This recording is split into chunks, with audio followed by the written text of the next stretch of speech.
안녕하세요. 저는 착한 아들 둘을 둔 나약한 엄마입니다.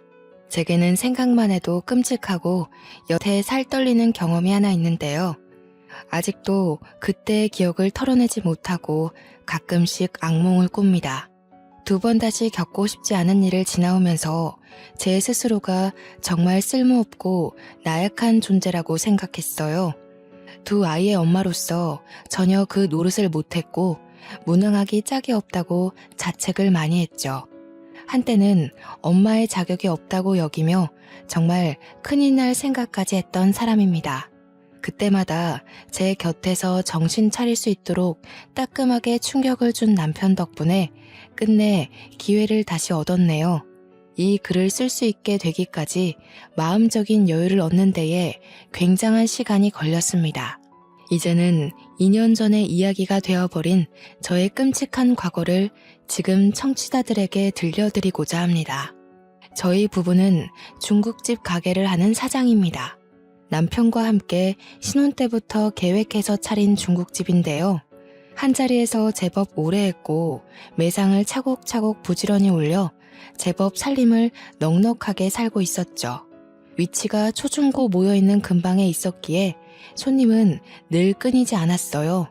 학교에서 배달을 시킬 때도 많고 가족 단위의 손님들이 학교 주변에서 외식하면 만만하게 들여다보는 곳이 저희 중국집이었거든요. 특히 입학식과 졸업식엔 아주 난리가 난답니다. 휴일이 없다 보니까 저희 부부는 평일 낮에 조금 한산할 경우가 휴일이나 다름없었어요. 어떨 때는 피곤해서 하루 정도 쉬고 싶기도 합니다. 사람이라면 아무리 돈 잘 버는 장사치라도 놀고 싶잖아요. 드러눕고 싶기도 하고. 그럼에도 저희 부부는 늘 손님들께 파이팅 넘친다는 소리를 많이 들었는데요. 저희가 그렇게 힘내서 매출에 신경을 기울일 수 있었던 건 당연히 사랑스러운 두 아들 덕분이랍니다. 저희 애들은 특히 짜장면을 좋아해요. 아들 둘은 매번 부모님이 짜장면 집을 해서 너무 좋다고 해맑게 얘기를 하더라고요. 아들들이 말하기를 자기들 반에서 저희 부부가 제일 갖고 싶은 부모님으로 소문이 났다지 뭡니까. 아들 친구들이 하나같이 저희 아들을 보고 매일 짜장면을 공짜로 먹을 수 있어서 좋겠다고 그렇게 부러워한대요. 자식들이 저렇게 저희를 자랑스러워하고 좋아하는데 저희가 어떻게 힘이 안 생기겠습니까? 자식들만 보면 없던 힘도 생긴다는 저의 친정 부모님 말이 자식을 낳고 보니까 완전 이해가 되더라고요. 건강하게만 자라줘도 너무 좋은데 저희 부부가 또 하나 복받은 게 뭐냐면요. 저희 아들들은 연년생인데도 싸우지 않고 참 사이가 좋았다는 거예요. 쌍둥이처럼 똑 닮아서 사람들이 볼 때마다 쌍둥이 아니냐고 묻기도 하는데 보통은 형제 자매가 그런 소리를 들으면 서로 기분 상해하지 않습니까? 그런데 저희 아들들은 사람들한테 그런 소리 듣는 걸 되게 좋아하고 즐겼다는 겁니다. 형제 애가 남다르게 좀 강했어요. 한참 친구들 좋아할 시기인데도 둘과의 약속이 우선인 애들이었다니까요.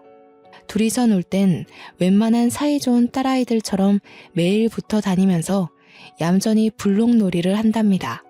부모라면 내 새끼들이 싸우지 말고 사이좋게 지내길 바라잖아요. 솔직히 둘째를 가지고 성별이 남자아이란 걸 알았을 때 내심 첫째와 자주 싸우게 될까봐 걱정했거든요. 그런데 첫째가 둘째한테 먼저 많이 양보하다 보니까 둘째도 자연스레 그걸 배워서 형을 챙기더군요. 저희가 시킨 적도 없는데 알아서 서로를 챙기고 위해주니 얼마나 뿌듯한지 모릅니다. 둘째가 초등학교를 입학하고부터는 첫째랑 둘이서 학교까지 나란히 같이 다니게 되었는데요. 1살 차이라지만 첫째가 워낙 듬직했기 때문에 저와 남편은 얼른 둘째가 학교를 다니길 기다리고 있었습니다. 둘째가 아직 유치원 졸업을 못했을 땐 늘 제가 일을 하다 말고 데리러 갔었거든요. 일이 바쁠 때 항상 아이 하원이 겹쳤는데 남편 혼자 두고 얼른 나갔다 오는 것도 생각보다 곤란한 일이더라고요. 그런데 아들들이 같이 학교를 다니니까 첫째가 알아서 둘째를 데리고 하교를 하는 겁니다. 이마저도 첫째한테 부탁한 일이 아니었어요. 말 그대로 첫째가 알아서 둘째를 챙겨 나오고 있더군요. 둘째 손을 꼭 잡고 하교를 하는 모습을 보고서 그때 제가 첫째한테 앞으로 동생 챙겨서 와줄 수 있겠냐고 부탁을 했었습니다. 엄마가 이런 부탁해서 미안해. 우리 현중이가 동생 잘 챙겨서 집에 올 수 있지? 엄마 아빠가 너무 바빠서 현수를 못 챙길지도 모르거든. 현중이가 형으로서 한번 책임져 볼래? 그런 건 걱정 마. 현수 마치는 시간이랑 내가 마치는 시간이랑 비슷해서 별로 어렵지 않아. 현수한테도 혹시 먼저 마치게 되면 우리 반에 오라고 했거든. 현수도 알겠대. 우리가 무슨 복이 있어서 이렇게 듬직한 아들들을 낳았을까. 현중이 덕분에 엄마 아빠가 더 힘내서 짜장면 팔 수 있겠다. 고마워 아들. 첫째가 흔쾌히 허락해주는 덕에 저는 남편과 장사에 좀 더 신경을 쓸 수 있었어요. 그리고 저희에겐 이웃이기도 했고 같은 학부모 입장이기도 한 측근 부부가 있었습니다. 저희 가게 옆에 나란히 장난감 가게 하나가 있었어요. 같이 장사하는 입장에서 오다 가다 마주치는 덕에 친해진 이웃들이죠. 그 사람들과는 자녀 학교가 같은지라 학부모 교육이나 모임이 있으면 시간 맞춰 같이 갈 정도로 친했습니다. 유나 엄마, 학교 상담 오늘 윤주 차례지? 우리 아들 순서랑 비슷하게 걸려서 같이 가면 될 것 같은데 시간 괜찮겠어?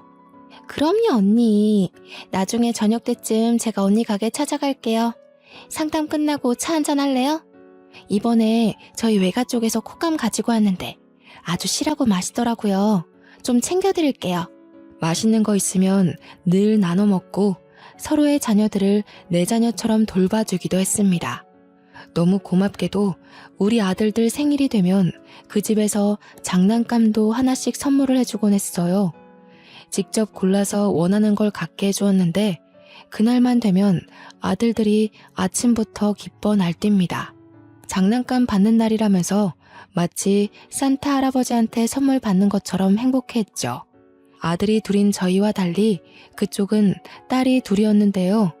저희처럼 연년생은 아니었고 첫째 딸이 우리 첫째 아들과 동갑이고 둘째 딸이 아직 유치원을 다니고 있었습니다. 서로 거리가 가깝다 보니까 자연스레 아이들 4명이서 서로를 잘 어울려 놀게 되더라고요. 따로 소개해 준 적도 없는데 자기들끼리 이미 친한 걸 보고 역시 아이들 친화력은 남다르다고 생각했죠. 또 아이들 입장에선 얼마나 재미있는 환경이겠습니까?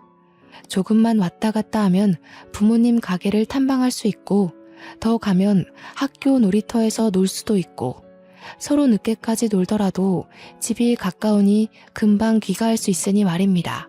저희 아들들은 물론이고 장난감 가게 딸내미들에게도 짜장면을 무상으로 많이 제공해 줬습니다. 맛있는 거 좋아할 나이들이다 보니 딸아이들도 자기 집에 가서 밥을 안 먹고 꼭 저희 가게로 와 중국 음식으로 해결하더군요. 아이들 건강에 해라도 될까봐 제가 나름 조절해서 식사를 챙겨주기도 했네요. 한날은 장난감집 둘째 딸이 짜장면을 먹는데 온 얼굴에 범벅을 해놨더라고요. 어머 유나야, 아이고 세상에 너희 엄마 아빠가 보면 시겁하겠다. 예쁜 옷도 다 버려놨네. 안 되겠다. 이러고 가면 내가 네 엄마한테 욕먹겠어. 이모랑 같이 씻으러 가자. 저는 그대로 아이를 달랑 들어서 2층으로 올라가 샤워까지 시켰습니다. 옷이 다 더러워져서 당장에 갈아입을 옷은 없고 타올로 둘둘 감고 제 외투로 감싸 안아서 장난감 가게까지 뛰어갔던 걸로 기억합니다. 그때 그 집 가게 사모님이랑 얼마나 웃어댔는지 몰라요. 그 집에서 고맙다고 말하다가도 자기 딸내미 몰골을 보면서 귀엽다고 엄청 사진을 찍었습니다. 지나고 생각해보니 그 당시 참 즐겁고 평화로운 날들을 보냈었네요. 아이들 넷은 주로 학교 앞 놀이터에서 놀곤 했습니다. 아무래도 놀거리가 가장 많은 곳은 놀이터이지 않습니까? 놀이터는 저희 가게에서 횡단보도 하나만 건너면 바로 있어요. 항상 시간과 약속을 잘 지키면서 놀던 아이들이기에 부모 되는 저희 입장에서 걱정이 좀 덜했던 것 같습니다. 정해진 시간까지 놀고 와서 저희 집에서 같이 밥 먹고 해산하는 게 아이들의 패턴이었죠. 둘째들은 휴대폰이 없었지만 첫째 2명은 휴대폰을 가지고 있었기에 연락이 가능하다는 점에서 어른들이 조금 더 안도했습니다. 그랬기 때문에 아이들에겐 늘 문제가 없었고 매일 같은 일상이라 그날의 실수는 더더욱 상상하지 못했어요. 지금도 당시만 생각하면 그렇게 심장이 떨립니다. 이날 제 목숨이 끊어진 것과 다름이 없는 일이 발생한 것인데요. 한날 장난감 가게 부부를 저희 중국집으로 초대해서 브레이크 타임에 같이 담소를 나누고 있던 적이 있었습니다. 한참 놀고 있어야 할 아이들이 갑자기 허둥지둥 소리를 지르며 들이닥치는 겁니다. 엄마, 아빠, 어떤 아저씨들이 현수 잡아갔어요. 문방구에 유나 젤리 산다고 같이 갔다가 유나가 울면서 혼자 돌아왔는데 현수가 잡혀갔다고 그랬어요. 원래 유나를 데려가려고 했는데 현수가 구해주다가 현수가 잡혀갔대. 우리가 다 같이 가봤는데 이미 현수가 없어져서 못 찾았어. 아이들이 서로 큰 소리로 자기의 의견부터 앞세우고 옆에서 유나까지 오느라 뭐라고 얘기를 하는지 다들 처음엔 바로 알아듣지 못했습니다. 응? 뭐라고? 한 사람씩 얘기해봐. 뭐 재미난 일 있었던 거야? 다들 얼굴에 땀이 장난 아니네. 오늘 단체로 목욕시켜야겠어. 이때만 해도 다들 남편 말에 하하호호 웃기만 했던 걸로 기억합니다. 그런데 엄마라면 자식이 잘못된 상황에 대한 촉이란 게 있잖아요. 그 난잡하고 정신없는 상황에서 제 온몸의 털이 바짝 솟는 겁니다. 남편을 포함해서 장난감 가게 부부들도 아이들을 우선 진정시키는 데에 신경을 기울인 반면 저는 가게를 당장 박차고 나갔습니다. 중구난방한 아이들의 주장에서 제 둘째 아들의 위험한 신호를 알아들었거든요. 제가 가장 먼저 가게를 뛰쳐나왔고 뒤늦게 아이들에게서 상황을 제대로 듣고 따라 나온 남편과 장난감 가게 부부가 시겁하며 같이 뛰었습니다. 저희들 모두는 우리 첫째가 알려주는 곳으로 정신없이 달려갔어요. 그러니까 아이들 말은 골목 쪽에서 차 한 대가 나타났고 원래는 유나를 데려가려 했는데 같이 있던 제 둘째 아들이 그걸 말리다가 아저씨 다리를 깨물었고 그것에 화난 아저씨가 유나를 버리고 제 아들을 잡아갔다. 그렇게 설명을 해주었습니다. 그 말을 듣는데 순간 머릿속이 새하얘지는 게 아니겠어요? 다리에 힘이 풀리고 심장이 내려앉아 정신을 차릴 수가 없더라고요. 어떡해 여보, 우리 현수 어떡해. 잘못된 거 아니야? 이게 대체 무슨 일인 거야. 빨리 찾아야 돼. 이러고 있을 시간 없어. 경찰 불러 얼른. 남편도 사태의 심각성에 놀란 듯 했지만 제가 정신없이 우니까 일단 저를 진정시키려 하더군요. 저는 애꿎은 남편을 붙잡고서 다 필요 없으니까 당장 경찰한테 전화 좀 해달라고 소리만 질렀습니다. 옆에서 장난감 가게 부부가 대신 신고를 해주었고 얼마 뒤 경찰이 우리를 태우러 왔어요. 경찰과 함께 확인한 놀이터 근방 CCTV에는 검정색 차는 잡히지만 담장에 가려 아이들의 모습은 보이지 않았습니다. 안타깝게도 차가 다닐 수 있는 골목임에도 불구하고 사각지대였던 겁니다. 경찰이 곤란해하는 눈짓을 보곤 정말 실신할 정도로 정신을 놓을 것 같았네요. 저희가 다 같이 경찰서로 오는 바람에 어쩔 수 없이 아이들도 같이 데려왔는데요.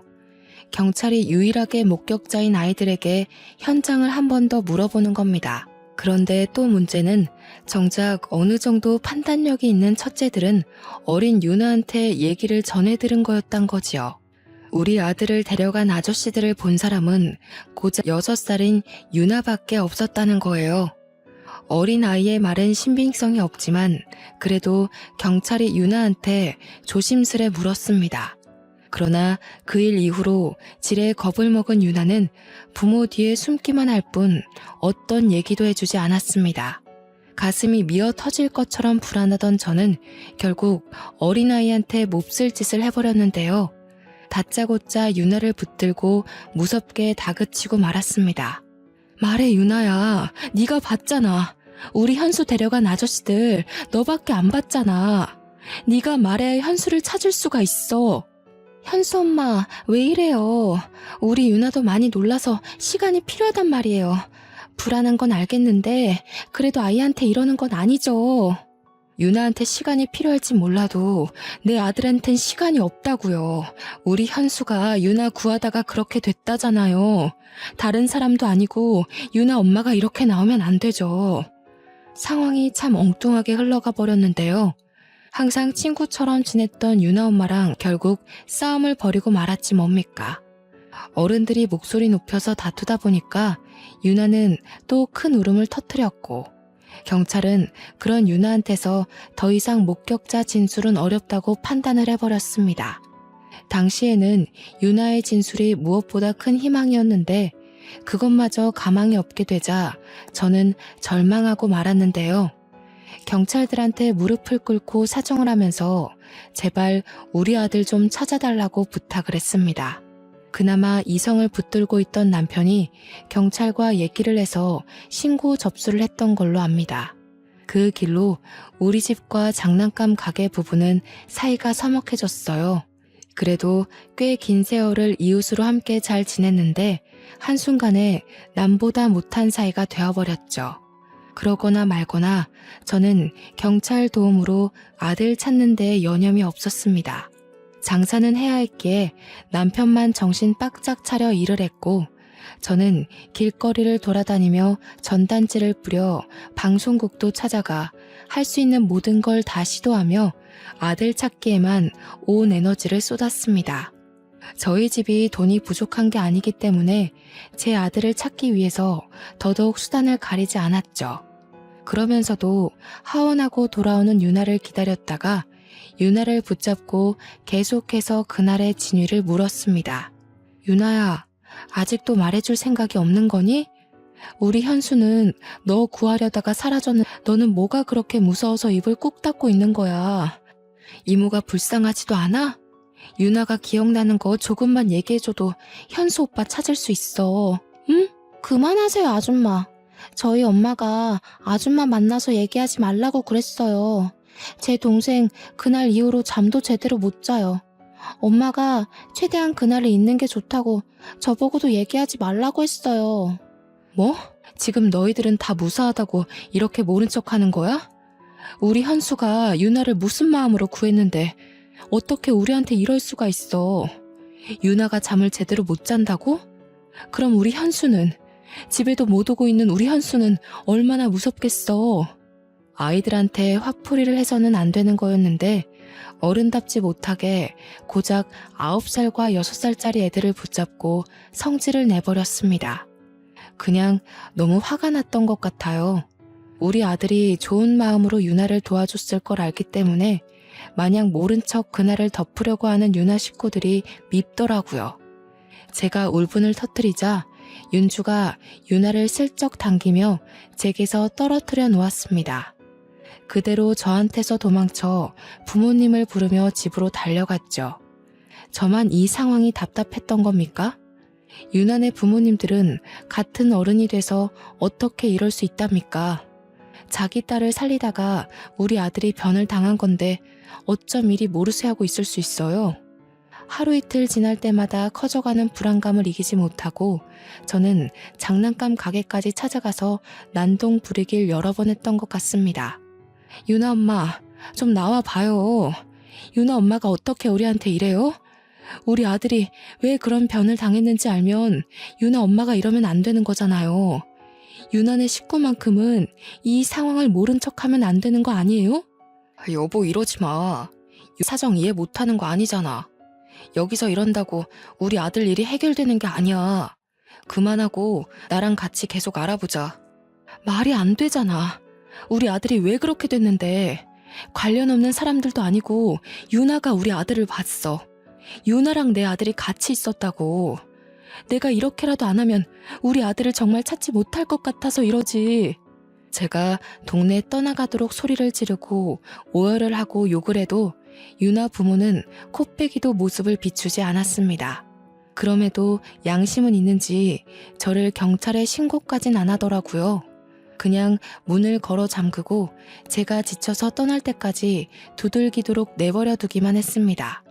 정말 고통스러운 시간이었어요. 경찰한테서 연락은 잠잠하고 자꾸 시간은 흐르는데 날씨는 또 얼마나 좋은지. 학교를 하교한 아이들의 웃음소리가 식당 안으로 흘러 들어올 때면 귀를 틀어막고 정수기 옆 구석에 앉아 울기만 했습니다. 제가 얼마나 못난 상태로 시간을 보내고 있었으면 우리 첫째가 와서 저를 달래주기까지 했을까요? 첫째가 저더러 미안하다고, 자기가 동생을 제대로 살피지 못해서 그렇게 된 거라고, 잘못했다 사과를 하는 게 아닙니까? 도대체 제가 무슨 큰 잘못을 했길래 둘째뿐만이 아니라 우리 첫째한테도 이리 못난 엄마 노릇을 하고 있는 건지. 고작 초등학생이었던 첫째를 꼭 안아주면서도 저는 망가지기 시작한 우리 가정을 마냥 손 놓고 있어야만 했습니다. 앞으로 우리 식구들이 얼마나 아픈 시간을 보낼지가 예측이 되더라고요. 별 수 없었죠. 그걸 알았음에도 제가 전혀 차릴 기운이 없었다는 겁니다. 그렇게 세월이 흘러서 결국 유나가 초등학생이 될 때까지 제 아들은 찾지 못했어요. 그 사이 결국 유나네는 이사를 가게 되었죠. 아마 그때부터였을 겁니다. 저는 다 죽은 사람처럼 집 밖을 나오지 않았어요. 장사도 돕지 못하고 내내 둘째 방에 누워만 있었습니다. 우리 아들의 살내음이 여전히 남아있는 그곳에서 벗어나지 못했어요. 매일 울기를 반복했고 실제 둘째의 꿈을 몇 번 꾸기도 했습니다. 첫째와 남편은 저를 걱정하면서도 어쩌지 못해 같이 소가리만 했는데요. 아픔이라는 건 시간이 약이라는데 저는 아들을 잃은 지 수년이 지나도 정신을 못 차리겠더라고요. 벌써 둘째를 못 본 지가 20년 가까이 되었지만 저의 시간은 여전히 과거의 그날로 멈춰 있었고 남편이 저를 병원에 데려갈 정도로 우울증까지 찾아왔습니다. 저 때문에 남편이 많이 고생했어요. 남편도 아들을 잃은 상심이 말 못하게 클 텐데 제가 너무 몸져 눕다 보니까 그 마음을 억지로 억눌렀을 거란 말이에요. 남편이랑 첫째 생각하면 그만 기운을 내야 하는데 하면서도 돌아서는 순간 둘째 생각 때문에 모든 걸 다 까먹어버리고 말았습니다. 그렇게 저희 식구들은 둘째가 없는 그 순간부터 매일 지옥길을 걸어왔습니다. 여보, 이번에 현중이 졸업해. 현중이가 당신 왔으면 좋겠다고 하더라. 언제까지 현수 때문에 현중이 내버려 둘 거야. 현중이 생각해서라도 기운 내야지. 제 시간은 둘째가 8살인 그때로 멈춰 있는데 어느새 첫째는 대학을 졸업하는 나이가 돼버렸더라고요. 제가 살펴보지 못한 사이에 첫째는 벌써 의대 졸업을 앞둔 장학생이 되어 있었습니다. 시간이 벌써 그렇게 흘러버렸다는 걸 정말 몰랐어요. 그런데도 왜 나는 여태 둘째를 찾지 못했을까? 내겐 그렇게 수많은 날들이 있었고 기회가 많았는데 왜 무력했을까? 더 힘을 내지 못했을까? 이렇게 모든 생각들이 결국 둘째로 이어지고 끝내 저를 향한 자책으로 연결이 되는데 제가 첫째를 챙길 수 있었을 리 만무하지 않습니까? 저는 남편과 첫째 졸업 이야기를 하다가도 둘째를 어제 잃은 사람처럼 남편 품에서 또 눈물을 흘렸습니다. 나 죽을 것 같아, 여보. 아무래도 안 되겠어. 우리 현중이한테 너무 미안하지만 나 우리 현수 이렇게 보내고 못 살아요. 내가 우리 아들 혼자 있는 걸 이대로 둘 수가 없을 것 같아. 무슨 소리 하는 거야 지금? 현수를 정말 생각한다면 죽을 것 같은 힘을 억지로 내서라도 내 아들을 기다릴 생각을 해야지. 쓸데없는 생각하지 마. 당신 지금 현수 엄마이기도 하지만 현중이 엄마이기도 해. 이때야말로 제가 정말 진심으로 극단적인 생각을 했던 순간입니다. 그 어린 아들이 누군지도 모를 어른의 손에 잡혀가 낯선 곳에서 혼자 두려움에 떨고 있을 생각을 하니 엄마인 제가 숨을 쉬고 있는 게 너무나도 죄스럽게 느껴졌거든요.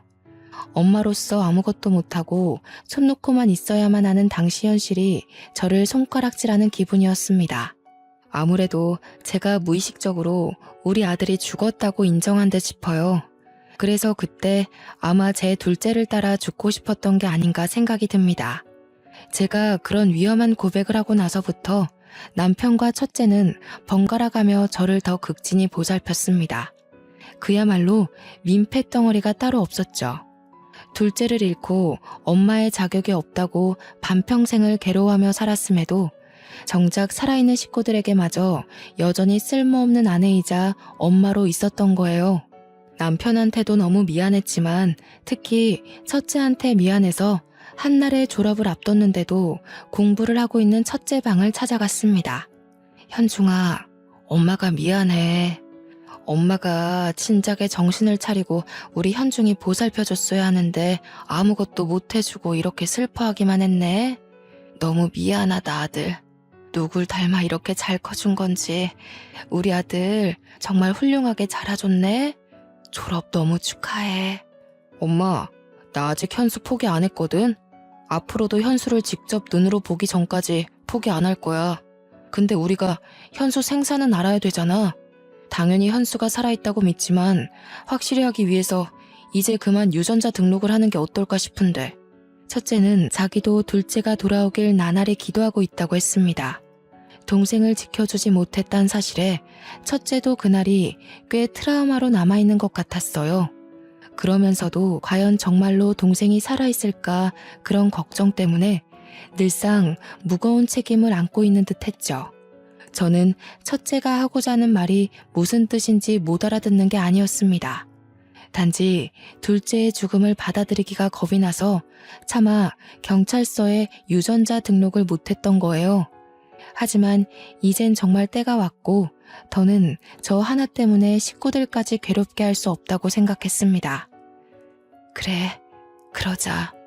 우리 현수 그만 보내주자. 현수도 이해할 거야. 우리 가족이 현수를 잊지 않고 늘 함께라는 걸 다 알고 있을 거야. 저는 끝내 첫째의 제안을 받아들였고 둘째를 찾는 것에 대해 마지막을 직감하고서 눈물을 터뜨리고 말았습니다. 그렇게 첫째의 도움을 받아 둘째 아들을 신고했던 경찰서로 가서 유전자 등록을 신청했어요. 경찰서에선 국과수에 연결해 신고 당시 맡겼던 둘째 유전자 데이터가 남아있는지 찾기 시작했고 근 20년을 기다린 아들의 죽음을 오롯이 제가 감당하기 힘들 것 같아 연락받을 전화번호로 남편의 것을 남기고 돌아왔습니다. 돌아오는 길 아들은 학교 일 때문에 잠시 샛길로 빠졌고 남편은 장사를 하고 있는 시점에서 저는 학교 놀이터로 방향을 꺾었습니다. 둘째를 잃고 나서 한 번도 와보지 않았던 그 놀이터를 걸으며 우리 아들이 뛰어놀았던 곳곳을 둘러봤어요. 아이의 얼굴이 잊히지도 않고 속속들이 떠오르더라고요. 한 번만이라도 좋으니 마지막 인사라도 해주고 보내고 싶은데 장례도 치르지 못하고 불쌍하게 보내줘야 하는 우리 둘째를 생각하며 저는 겨우 기억하고 있는 추억들을 정리하고 있었습니다. 그러나 이제 그만 놔줘야 된다고 마음을 먹었는데도 불구하고 또 금세 가슴을 쥐어뜯고 말았는데요. 그렇게 한참 동안 쭈그려 앉은 채로 손바닥에 얼굴을 묻고 있다가 잠깐 고개를 들었습니다. 그러자마자 제 눈에 들어온 한 사람이 있었는데 마주보면 보이는 벤치 옆으로 웬 아가씨 한 명이 서 있더군요. 분명 놀이터의 소수 아이들 말고는 어른이라곤 저밖에 없었거든요. 아가씨가 제 눈에 들어온 이유는 다름 아닌 아가씨가 저를 보고 있었기 때문이었어요. 우연한 눈맞춤이라고 치부하기엔 아가씨의 눈길이 꽤 끈질기게 제게 붙어 있었습니다. 처음에는 제가 너무 뜬금없이 울고 있어서 이상하게 보는 건가 싶었어요. 그래서 오히려 마음을 추스르며 앉은 자리에서 일어났죠. 눈길을 돌리며 눈마국을 정리했습니다. 그런데 슬쩍 다시 본 아가씨 또한 저처럼 울기라도 했는지 눈가를 훔치면서 돌아서더라고요. 그냥 그러려니 생각하며 넘길 수 있는 일이라고 볼 수도 있으나 그때의 제 느낌은 좀 달랐습니다. 제 기분상 아가씨가 분명 저를 알고 있는 사람 같았고 그게 마치 제 사정 또한 알고 있다는 걸로 느껴졌어요. 그러니까 꼭 우리 둘째의 사고를 같이 슬퍼하는 것처럼 보였다는 거죠. 그 생각이 들자마자 떠오른 한 사람이 있었는데요. 바로 유나라는 아이였습니다. 유나는 우리 둘째보다 2살이 어렸으니까 아마 저 여자처럼 아가씨가 다 되었을 겁니다. 저는 뒤늦게 일어나 급히 아가씨가 사라진 도로 쪽으로 달렸는데요. 이미 인파 속으로 묻힌 아가씨의 흔적은 찾을 수 없는 지경이 되어버렸습니다. 과연 그 아가씨가 정말로 유나였을까요? 그날의 기억은 아직까지도 의문으로 남는 일이네요. 국과수에서 연락 주기로 한 당일이 되었을 때 저는 마지막으로 둘째 아들의 이불을 개면서 짐을 하나씩 정리하고 있었습니다. 그런데 다짜고짜 남편이 문 부서질 듯 활짝 열고서 급히 뛰어들어오는 거 아니겠습니까? 그러면서 하는 말이 유전자 검사 의뢰한 거 경찰한테서 연락이 왔다고 하는 겁니다. 남편이 제 손을 꼭 잡고 눈물을 보이면서 하는 말에 저는 또 한 번 머릿속이 텅 비워져 버렸습니다. 여보, 현수가 살아있대.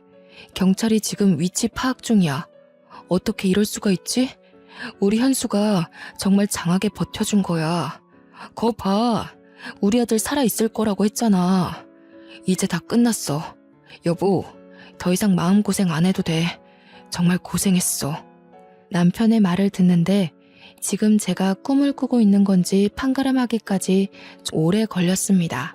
남편이 울면서 저를 품에 안아주었을 때야 저는 모든 사실을 실감했죠. 그게 정말이야? 정말 우리 아들이 살아있대? 어디? 치리대. 당장 가봐야겠어. 여보, 나 좀 아들한테 데려다줘. 경찰이 연락 줄 거야. 아마 하루 정도는 걸릴 거라고 했어. 이제 막 추적 들어갔다고 찾는 건 지금부터래. 아마 살아있을 가능성이 크다고 했어. 남편 말대로 둘째를 찾은 뒤에 연락을 주겠다던 경찰은 하루가 지나서 다음날 아침에 전화를 해주었습니다. 진작에 일정을 정리해놓았던 저희 가족은 모두 경찰서로 정신없이 갔어요. 경찰이 안내해준 곳으로 따라갔더니 웬 청년이 하나 앉아 있었는데요. 좀 꾀지지하긴 했으나 우리 둘째가 맞다는 걸 단번에 알아봤지 뭡니까. 너무 많이 커버렸지만 제가 바로 알아볼 수 있었던 이유는 바로 첫째와 쌍둥이처럼 똑 닮은 얼굴 때문이었습니다. 현수야, 아이고 감사합니다. 하느님 너무 감사합니다. 우리 현수 고생 많이 했지. 엄마가 늦게 찾아서 미안해. 이렇게 살아있는 줄도 모르고 엄마가 더 노력하지 못했어. 고맙다. 있어줘서 고마워. 그때부터 저는 정신없이 울면서 우리 둘째 얼굴을 만지느라 주변 기억들은 좀 흐릿합니다. 둘째를 안아주면서도 이게 현실이 맞나 싶어서 몇 번이나 아들을 주물럭거렸어요. 남편과 첫째와도 인사를 나누는 둘째를 놓지 못하고 내내 붙잡고 있었습니다. 둘째가 제게 엄마라고 불러주는 말을 듣고 나서야 이 모든 것이 현실이라는 걸 제대로 받아들였던 것 같네요. 저희 식구들은 둘째의 이야기를 듣기까지 가족 간의 상봉을 실감하느라 좀 오래 걸렸습니다. 도대체 어떻게 지냈던 거야? 이렇게 멀쩡히 살아있었으면서 왜 우리를 찾아오지 못했어? 어디 멀리 가서 있었던 거니? 너를 찾으려고 방방곡곡을 돌고 방송까지 냈는데도 못 찾았는데 그럴 만한 이유가 있었던 거야? 몰라.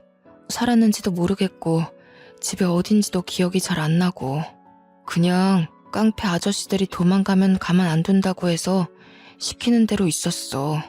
듣고 보니 둘째는 잡혀가자마자 웬 껌파리로 구걸을 하면서 사람들한테 돈을 받아 바치는 일을 했다고 합니다. 질이 나쁜 아저씨들이라 너무 무서워서 감히 탈출할 생각도 못했고 자기 말고도 다른 어린애들이 많았다고 해요. 고등학생 나이가 되고부터는 아저씨 일터에서 일을 했는데 거기 손님으로 오는 아저씨들이 도박으로 돈을 잃으면 홧김에 손찌검을 하는 사람들도 있었다고 하는 거 아니겠습니까? 그 소리를 듣는데 얼마나 억장이 무너지던지. 아들 손을 잡고 있는 내내 두 손이 우리 남편 손보다 거칠어서 한참 문질렀던 것 같아요. 심지어 둘째는 이름도 바뀌어 있었습니다. 그래서 저희랑 경찰이 더 찾지 못했던 거였어요. 그래도 유전자 검사 덕분에 둘째 신원이 밝혀졌고 그 바람에 둘째가 있었다던 도박장이 다 털렸다고 해요. 형사가 들이닥쳐서 거기 도박쟁이들이 죄다 잡혀온 걸로 알고 있습니다. 얼마나 고생을 했으면 애가 이렇게 삐쩍 말랐을까. 어디 아픈 데는 없니? 그동안 많이 힘들었지. 이젠 아무 걱정하지 마. 엄마가 다 해결해 줄게. 저를 잊었을 거라고 생각했어요. 찾지 않길래 원망도 했지만 제가 이름까지 바뀌어 버렸으니까 못 찾을 수도 있겠구나 하면서 이해도 되고, 또 살다 보니까 원래 이렇게 사는 게 익숙하기도 했던 것 같고. 그럴 리가 있겠어? 네가 우리 식구한테 얼마나 소중한 가족인데. 엄마 아빠가 정말 노력 많이 했어. 너가 없고 나서부터 하루도 편하게 지낸 날이 없다고. 나도 내 선에서 너 찾으려고 많이 알아보기도 했고, 그 노력이 부족했을 수도 있지만 절대 잊어버린 게 아니라는 것만 알아줘. 둘째가 저희 부부에겐 존댓말을 썼지만 첫째한테는 그래도 반말을 하더라고요. 부모와의 애와 형제의 애가 다르다는 게 이런 부분에서도 뭔가 작용하나 봅니다. 둘째는 형이 주는 손길을 잡고서 내내 참고 있던 눈물을 터뜨렸어요. 부모도 부모지만 형과의 추억이 제법 길고 강하게 남은 것 같아 그마저도 얼마나 다행인지 몰라요. 그렇게 한참을 가족끼리 대화를 나누고 있는데 중간에 경찰이 오더니 둘째한테 무언가를 보여주더라고요. 다행히 몽타주가 일치하는 사람도 같이 잡혀왔네요. 보아하니 상습범이더라고요. 배현수 씨 잡아간 사람 이렇게 생긴 사람 맞나요? 둘째는 형사가 보여주는 몽타주를 보면서 완전히 똑같은 건 아니지만 대충 그렇다고 했습니다. 실 사진도 아닌데 몽타주만 보고도 둘째가 겁을 먹더라고요. 그래서 제가 아이의 손을 더 세게 잡아주었죠.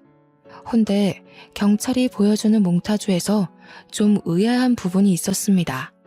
이건 저만 그렇게 느낀 것이 아니라 식구들 모두 이상하게 생각한 부분이었는데요. 저희 사건에는 어린아이 유나 말고는 목격자가 없었지 않습니까? 목격자가 더 있었다면 한참 경찰들이 사건을 파헤칠 때 드러났을 겁니다. 유나네 집은 이사하면서 그대로 도망쳐 버렸으니 사실상 목격자가 없는 것과 같은데 이게 어떻게 된 일일까요? 그렇잖아도 남편이 먼저 형사님께 물어보았습니다. 그런데 선생님, 당시 목격자가 어린아이 말고는 없었던 걸로 알고 있는데 어떻게 몽타주를 딴 거죠? 혹시 중간에 다른 목격자라도 발견이 됐던 건가요? 아, 아직 모르시는군요. 1년 전쯤인가 중학생 여자아이가 혼자 찾아왔었어요. 현수 씨 사건 얘기를 하면서 자기가 그날 목격자라고 얘기해주고 갔습니다. 오래전 일이었을 텐데 선명하게 기억하고 있더라고요. 그날 일 때문에 그렇게 악몽을 꾼다고 하면서 엄마 몰래 왔다고 그랬던 것 같네요. 중학생 여자아이. 그 말을 듣는데 왜 놀이터에서 본 아가씨의 모습이 오버랩 되는 건지 몰랐습니다. 엄마 몰래 찾아왔었다는 말도 저의 반응을 크게 만드는 데에 한몫했어요. 뭐라고요? 그 아이가 분명 목격자라고 그랬습니까? 10년 전이 중학생이면 지금 20대라는 거죠? 혹시 그 사람 성함이 어떻게 되는지 알 수 있을까요? 아이고, 그건 목격자 신원 보호 때문에 말씀드리기가 곤란해요. 죄송합니다. 그런데 자기가 그 동네 장난감 가게 집 딸이었다고는 했습니다. 자기를 구해준 오빠가 잡혀갔다고 그렇게 말했네요. 그 얘기를 듣고 저희 식구는 유나의 진술이라는 걸 바로 직감했습니다. 그렇다면 전날 놀이터에서 봤던 그 아가씨가 정말 유나였던 걸까요?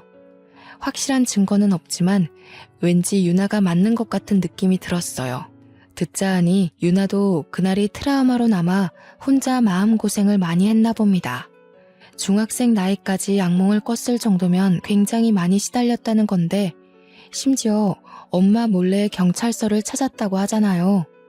유나 엄마는 그 이후로도 계속해서 유나에게 그 기억을 지워주려고만 했나 봐요. 유나 엄마 입장에서는 자기 자식이 그만 그 어두운 과거에서 헤어나오길 바랬겠죠.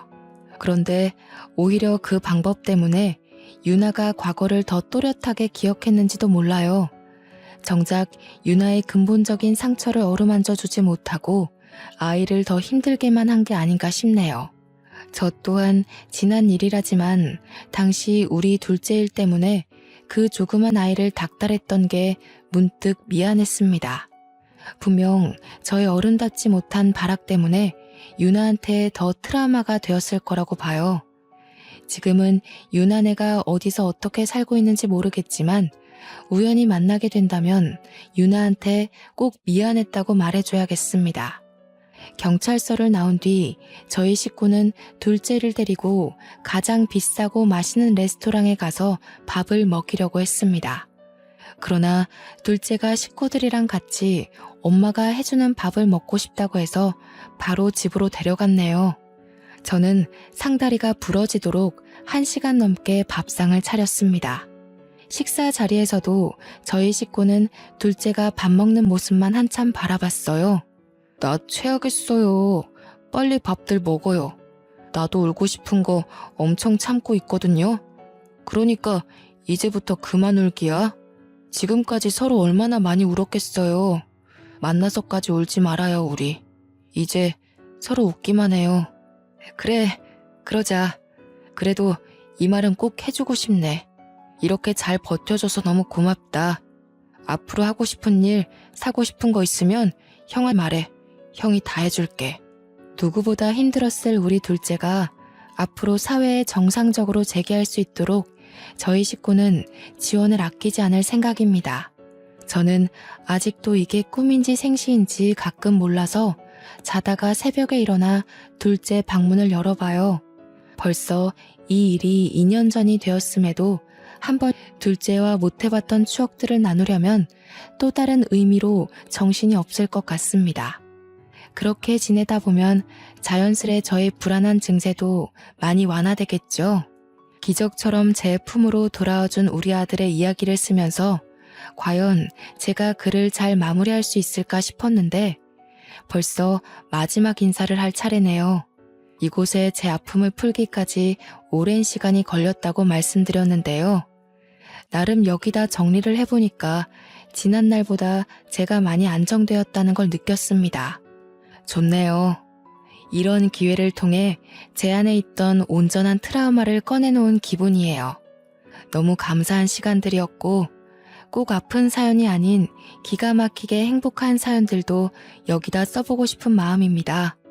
이런 좋은 기회가 존재하는 것도 다 감상해주는 청취자분들이 존재하기 때문이겠죠. 청취자분들의 관심 덕분에 저뿐만 아니라 모든 사연자들이 치유를 받고 가는 게 아닌가 싶습니다. 오늘도 역시 또 하나의 사연을 경청하여 들어주셔서 감사하고요. 하시는 일 늘 번창하시기를 바라겠습니다. 그럼 이만 인사드릴게요.